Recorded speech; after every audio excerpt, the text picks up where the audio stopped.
वास्तविक गुरु में हमें क्या ढूंढना चाहिए? हमारे गुरु में हमें प्रभुपाद को ढूंढना चाहिए। ये बात समझिए। अगर हमें हमारे गुरु में प्रभुपाद नहीं दिख रहे तो कहीं ना कहीं हमारे गुरु के प्रति हमारी निष्ठा में कुछ प्रॉब्लम है। ये समझ लेना। आज हम समझ रहे हैं उनके ये सब है कौन? प्रभुपाद के डिसाइपल, और सब में हमें प्रभुपाद दिखने चाहिए। आचार्य है प्रभुपाद। जब तक हमारे गुरु में प्रभुपाद नहीं दिखते हैं तब तक समझ लेना हमारे में कोई प्रॉब्लम है, भक्ति हमारी बराबर नहीं। आज मैं आया हूं परम पूज्य नव योगेंद्र महाराज, मेरा अभी पार्थ सारथी में मेरा लेक्चर था। मैंने 4 दिन षड गोस्वामी अष्टकम पर लेक्चर दिया था। तो उस लेक्चर का फल मुझे क्या मिला, मैं मेरी पर्सनल अनुभव आपको बता रहा हूं। मुझे नहीं कुछ पता था, अंतिम दिन था तो ऐसा कहने को मतलब वहां पर अनाउंस हुआ कि कल से महाराज जी की कथा हो रही है। तो मुझे क्या लगा कि मेरे 4 दिन का जो फल है वो मुझे मिल गया। नव योगेंद्र महाराज जी, नव योगेंद्र महाराज जी का लेक्चर है। तो वहां पर भी उन लोग को सबको लगा, सब हिज होलीनेस राधा गोविंद गोस्वामी महाराज के डिसाइपल है, पर उन लोग को ये नहीं है। ये सब प्रॉब्लम है ना हमारे यहाँ है, विदेश में कुछ नहीं है। उन लोग को सबको मैंने वही कहा कि मेरे 4 दिन का षड गोस्वामी अष्टकम का ये 6 गोस्वामी उनकी कृपा हुई कि महाराज जी का लेक्चर हुआ। तो ये भाव होना चाहिए, हमें हमारे गुरु में प्रभुपाद दिखने चाहिए। बस हमारा काम क्लियर, हमारा कॉन्सेप्ट क्लियर हो गया, तुरंत ही भक्ति में हमें बूस्टिंग पावर मिलेगा। आज यहाँ पर मैं बैठा हूँ, इतना सुंदर लगा मुझे, तो पता नहीं था क्या है कैसा है, पर इतना सुंदर यहाँ पर प्रभु जी आपने क्या बताओ शब्द नहीं है, पर ऐसे ही लोगों की जरूरत है। इसको प्रभुपाद का मिशन है जिसको मैं आगे लेकर जाना है। प्रभुपाद ने उस वक्त कृष्ण भक्ति शुरू की, वो उन वक्त जो लोग थे उनके लिए नहीं थी। उनके बाद हमारे लिए भी ये भक्ति नहीं थी। इसको पूरा जो कृष्ण कॉन्शियस जो है वो हमारे लिए भी नहीं था। किसके लिए? हमारे लड़के के लिए था, यानी सेकंड थर्ड बेटे के लिए। प्रभुपाद जानते थे कि आने वाला समय है वो कलयुग है, प्रॉब्लम क्रिएट करेगा। हमारे जो बच्चे हैं उनको ये कृष्ण भावना भी करेंगे, जिसके कारण हमारा जो ये भक्ति का जो प्रभुपाद का जो मिशन है वो आगे बढ़ेगा। प्रभुपाद ने अपने जीवन में किया क्या है? हम सबको प्रसन्न करने के लिए नहीं किया है। वो आपको पता है पार्क में जाके अकेले चालू हो गए थे, हरे कृष्णा हरे कृष्णा। वो कृष्ण को प्रसन्न करते थे। बस जीवन में एक उद्देश्य अगर आ जाए कि मैं जो कुछ भी नहीं कर रहा हूं, चाहे टूटी टूटी माला कर रहा हूं। कुछ लोग कहते हैं माला में मन नहीं लगता है, माला में मन नहीं लगता है। अगर मन लगी जाता है तो माला करने की फिर जरूरत क्या है? मन लगे इसलिए तो माला कर रहे हैं। प्रॉब्लम है जहां कहीं जाके क्वेश्चन आता है कि प्रभु जी माला में मन नहीं लग रहा है। अरे हमारा मन नहीं लग रहा है इसलिए नहीं माला कर रही है। और मन देखो माला करते कहां भटकने लगता है, पर उस मन को वापस खींच कर लाओ। ये मन ही है जो सब कुछ प्रॉब्लम करता है। मन है बड़ा मनुष्य नाम कारण बंधन मोक्ष है। ये बंधन का भी कारण है और मोक्ष का भी कारण बन सकता है। बांधाय विषय संगो, अगर मन को विषयों में बांधोगे तो बंधन का कारण होता है, और अगर निर्मुक्त विषय मन को विषयों से मुक्त कर दोगे तो मोक्ष का कारण बन जाएगा। सारा जगत जो है वो 4 कार्य के लिए पुरुषार्थ करता है, धर्म अर्थ काम और मोक्ष।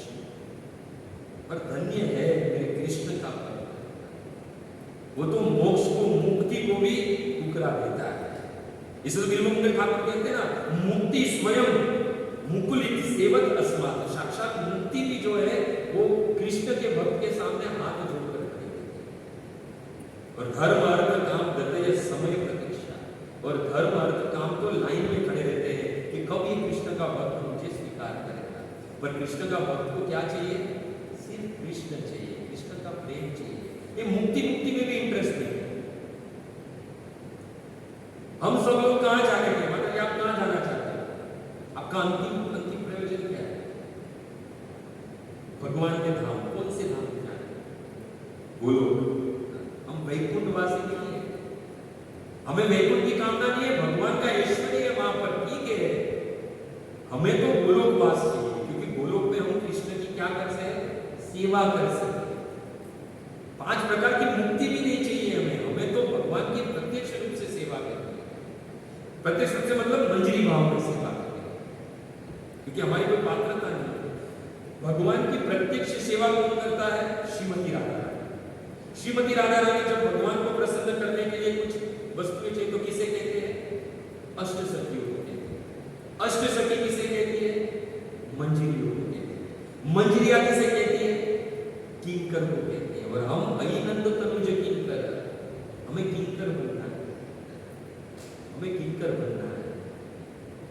श्री चैतन्य महाप्रभु को पूछा ना कि कौन हो तुम, गोपीर वर्धमान कमलभ्यो दास दास दास, हमें वो बनना है। हमें लीला में प्रवेश करना है, पर वो तो हमें किंकर भाव में करना है। भगवान के एक बहुत अलग एक विषय है पूरा है, अगर ध्यान से कभी समय मिलेगा। आज तो मन है, मन की सुबह में मन भगवान में लगे सबसे बड़ी बात है।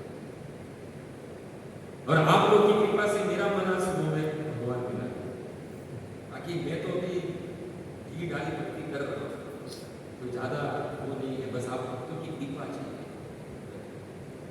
भीख मांगना है। कृष्ण की भक्ति सबको नहीं मिलती है। आज हमारे हाल पे तिलक, गले में कंठी, हाथ में माला, मुख पर कृष्ण का नाम है, बड़ा ही कहीं न कहीं हमने कोई पुण्य किए ऐसे जिसके कारण ये आज हमें श्री प्रभुपाद की कृपा हम पर हुई है, गुरु महाराज की कृपा। ये सबके बस की बात नहीं है। आज समय नहीं है किसी के पास सुबह सुबह में मंगला आरती में आने का और इस तरह प्रवचन सुनने का कृष्ण के बारे में, सबके भाग्य में नहीं है। इसलिए मिला है ना तो उसका गर्व कीजिए कि कृष्ण की भक्ति साधारण नहीं है भक्ति, ये किसी को भी मिल जाए। कठोपनिषद कहता है सुरस्य धारा निशिता दुरतिया, ये कैसी है भक्ति, तलवार के धार पर चलने जैसे, कोई आसान नहीं है सबके। इसे तो भगवान भगवद गीता में कहते हैं मनुष्य नाम सहस्त्रेषु कचित यतति सिद्धेति तामपि सिद्धानाम कचित माम वेति तत्वतः। ये अर्जुन, मेरी भक्ति सबको नहीं मिलती है, और आज हमें मिली है तो कितनी बड़ी बात है कि आज हमें कृष्ण की भक्ति मिली। मैं तो हमेशा कहता हूं कि यदि प्रभुपाद न होते तो क्या होता, प्रभुपाद नहीं होते तो इसमें से आधे लोग बियर बार में होते और आधे लोग सिनेमा में होते, सुबह में मंगला में कोई नहीं आता था। ये धन्य है श्री प्रभुपाद, जिनके कारण हमें कृष्ण क्या है सब। बाकी तो हम तो कंफ्यूज थे, भगवान कौन है, गणेश जी भी भगवान, शिव जी भी भगवान, देवी भी भगवान, अगर पूछे तो तुम और हम दोनों भगवान, कुछ पता नहीं था। पर धन्य है श्री प्रभुपाद जी की कृपा से हमें वास्तविक भगवान कौन है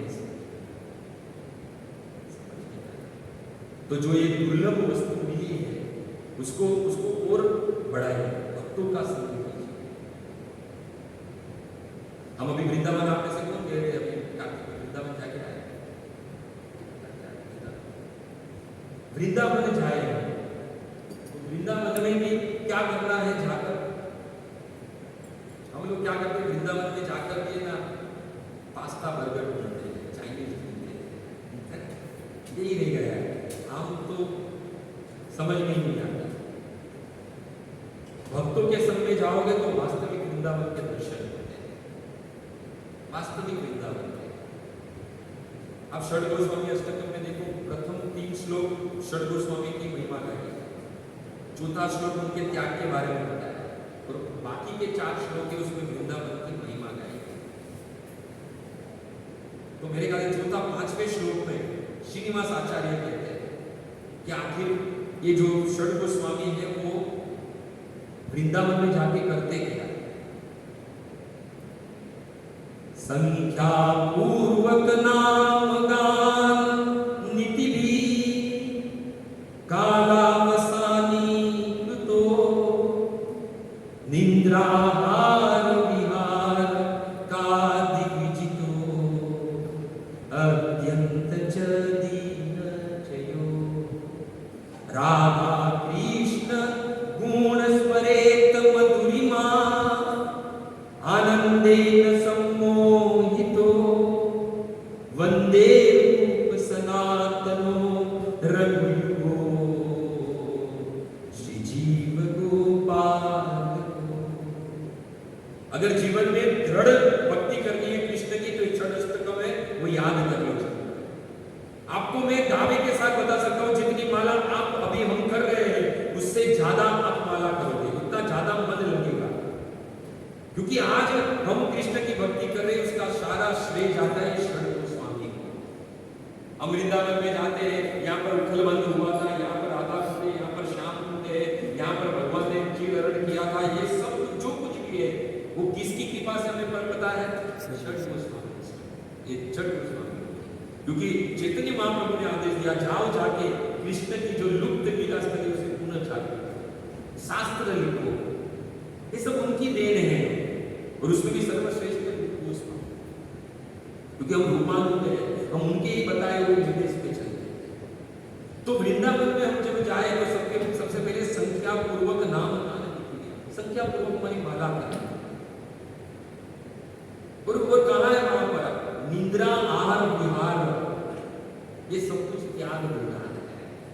हम क्या करते हैं वहां पर भी जाके तो यहाँ है वैसे ही, ऐसे देखा जाए तो धाम का प्रभाव है, अपने आप हमारी नींद भूल जाती है। यदि हमें कृष्ण की प्राप्ति करनी है, मन में कहीं पे भी एक कोने में भी ये आशा होगी तो धाम में जाओगे, उसमें खास करके वृंदावन में, तो वो कृष्ण कृपा करेगा कि हमारी नींद जल्दी हो जाए।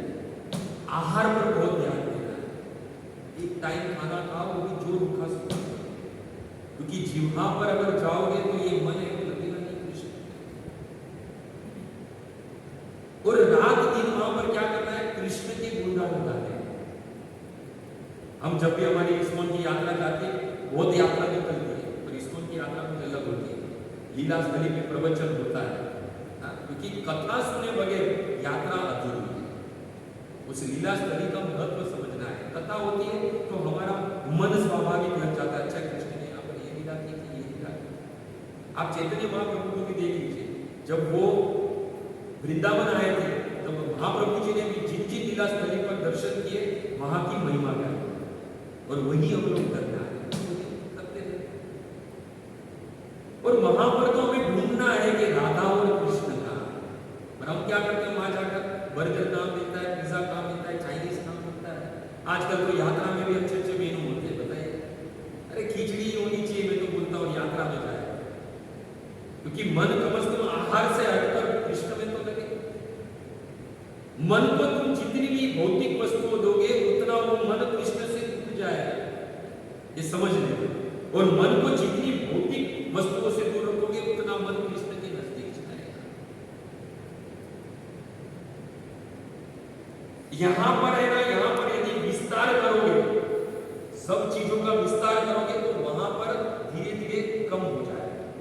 और यदि यहां काम करोगे तो आध्यात्मिक में हमारा विस्तार ज्यादा, ऑपोजिट। आध्यात्मिक जगत और भौतिक जगत प्रतिबिंब है, ऑपोजिट है।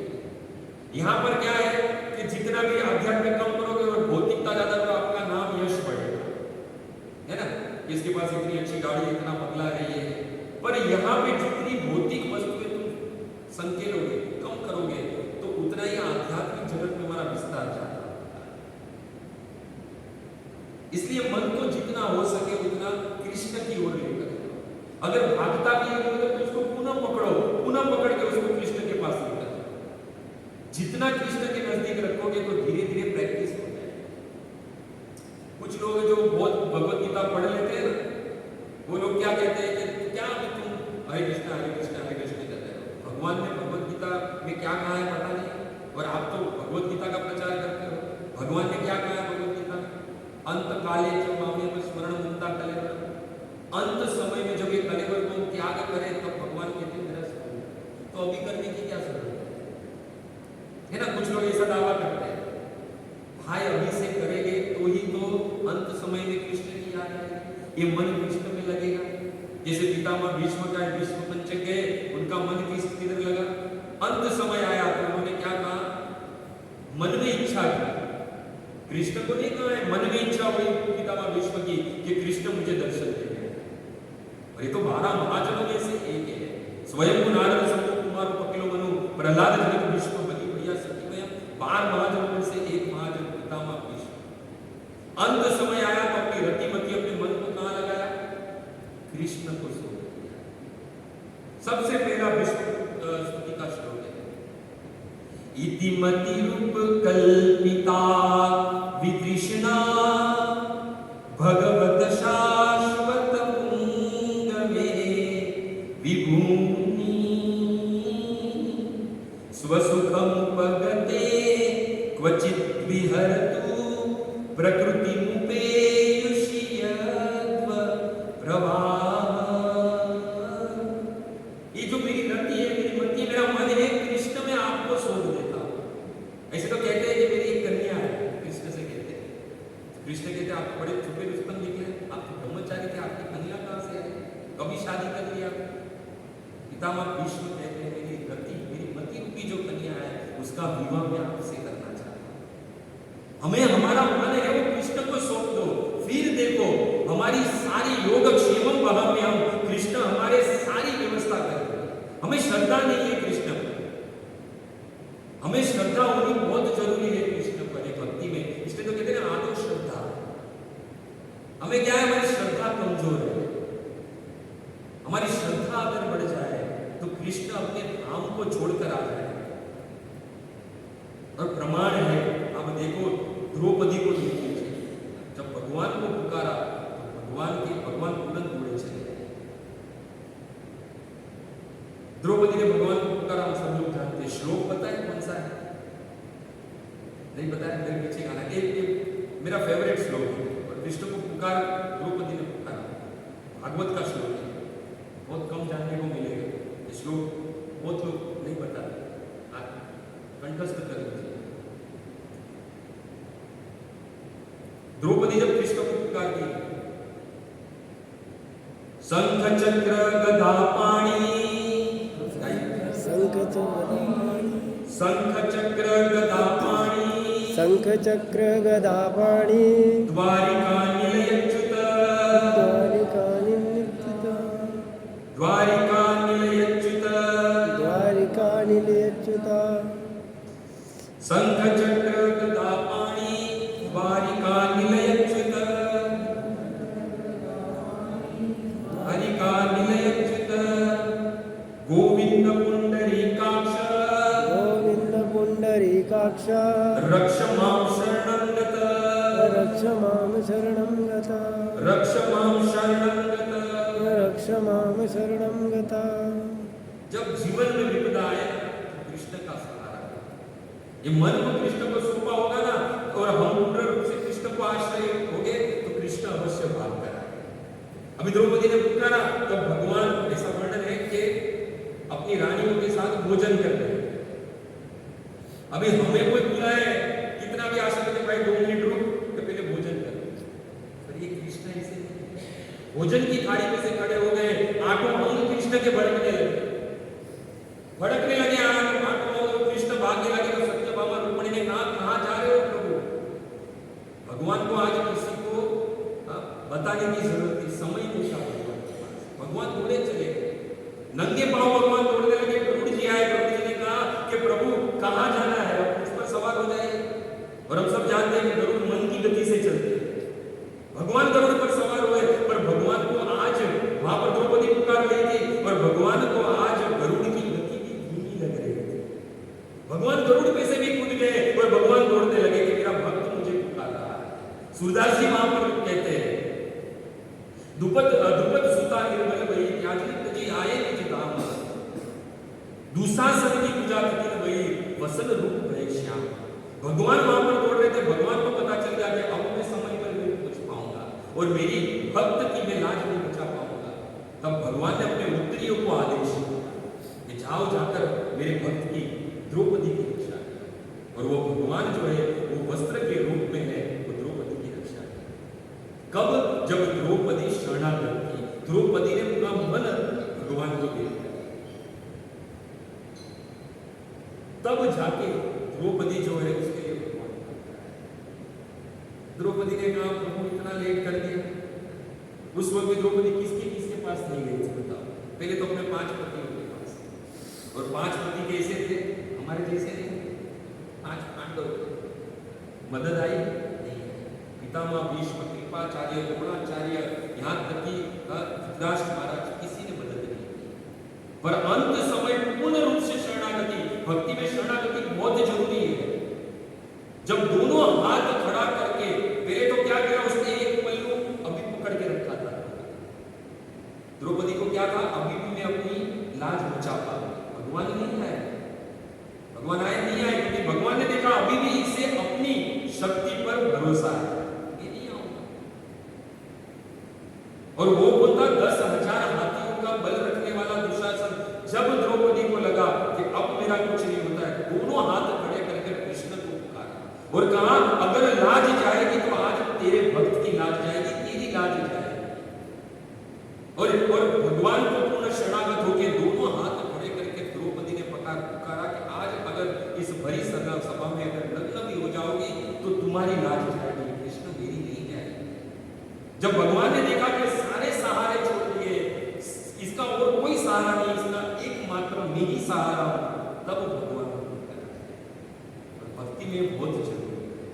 अन्य किसी का भी सहारा नहीं, बस कृष्ण ही हमारे सहारा, ये भाव बहुत जरूरी है। द्रौपदी ने कहा इतना देरी क्यों की? तो भगवान ने कहा कि तुमने पुकारा था क्या? शंख चक्र गदा पाणी द्वारिका निलयच्युत, शंख चक्र गदा पद्म धारण किए हुए द्वारिका के द्वारिकाधीश, सोने की द्वारिका में रहने वाले कृष्ण, ये द्वारकाधीश मेरी रक्षा है। ये द्रौपदी ने तो तुम्हारे बाजू में खड़ा था, पर तुमने क्या कहा कि द्वारिका वाले हैं कृष्ण, मेरी रक्षा करो। ये यथामाम प्रबद्धन्ते ताम सुखेन भजाम्यहम्, गीता का सिद्धांत। भगवान कहते हैं जिस भाव से पुकारोगे उसी भाव से मैं तुम्हें दर्शन दूंगा। ये द्रौपदी में तो तुम्हारे बाजू में खड़ा था, पर तुमने कहा द्वारिका वाले कृष्ण मेरी रक्षा करो, इसलिए मुझे द्वारिका जाना पड़ा और जाके वापस आए, इसलिए पूरी भूमि हो गई, क्षमा कर। तो द्रौपदी ने कहा तो अगर अगली बार ऐसा कुछ हो जाए, प्रॉब्लम आ जाए तो मैं क्या बोलूं? भगवान ने जो कहा वो याद रखो। ये श्लोक याद न रहे कोई बात नहीं, ये श्लोक याद रहे। भगवान ने द्रौपदी से कहा कि अगली बार अगर कुछ ऐसी प्रॉब्लम हो जाए तो कहना है हृदयस्तु जनार्दन, हृदयस्तु जनार्दन, हृदयस्तु जनार्दन, हृदयस्तु जनार्दन। सबके हृदय में रहने वाले हे जनार्दन, हे कृष्ण की रक्षा। सर्वस्य च अहम हृदय सन्निविष्टो, भगवान कहते हैं मैं सबके हृदय में वास करता हूं। और हम सब जानते हैं जब दुर्वासा मुनि आए और वो अक्षय पात्र उल्टा हो गया था, उस वक्त द्रौपदी को कृष्ण की याद आई और वो ये श्लोक उसने हृदय पर हाथ रखकर कहा कि हृदयस्तु जनार्दन, तुरंत कृष्ण पीछे आया, टपली वाला बोल क्या कहा।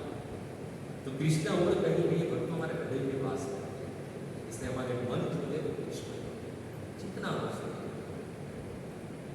और एक बार मन कृष्ण को दे दिया ना तो हमारी सारी जवाबदारी जो है कृष्ण की हो जाती है।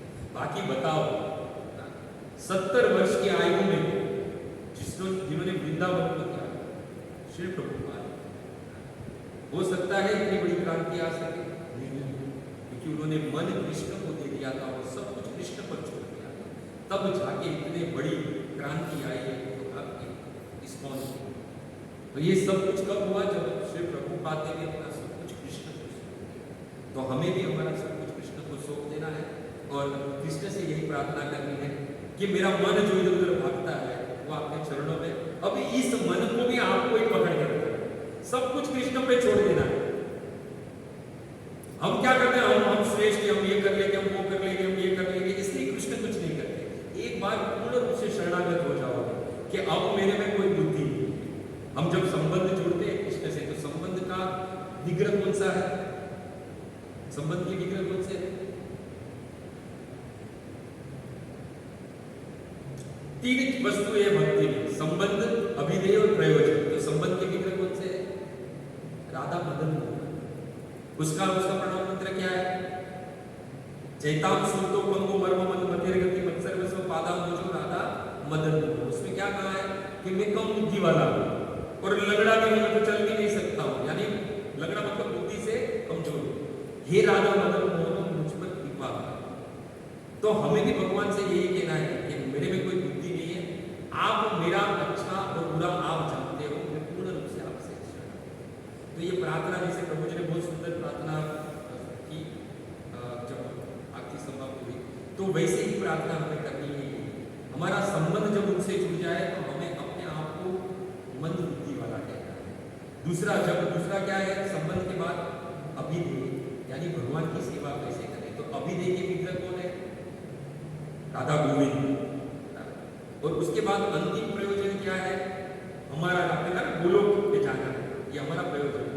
तो गोलोक में तो भगवान रहते हैं, राधा रानी के साथ लीला करते हैं, गोपीनाथ रूप में है भगवान। तो अंतिम प्रयोजन है हमारा गोपीनाथ, सुवर्ण सिंहासन पर बैठे हैं राधा और कृष्ण, उनकी सेवा करनी है।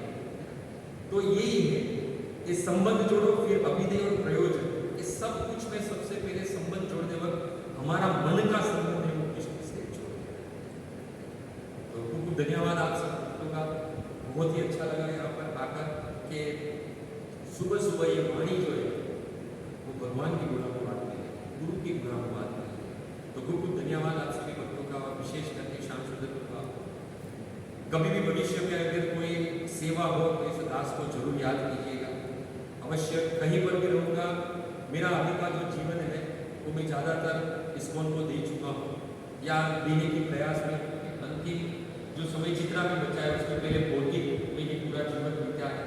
अभी भक्ति शुरू की है, तो आप सब भक्तों का भी आशीर्वाद चाहिए, और आशीर्वाद यही मांगता हूँ कि मेरी रतिमती जो है वो गुरु में, श्री प्रभुपाद में लगे, और बस ये जीवा से जितना भी समय शेष बचा है जीवन का, ये जो जीवा है वो भगवान के गुरु का, बस यही कहते हैं सत्य का अंत करता हूँ।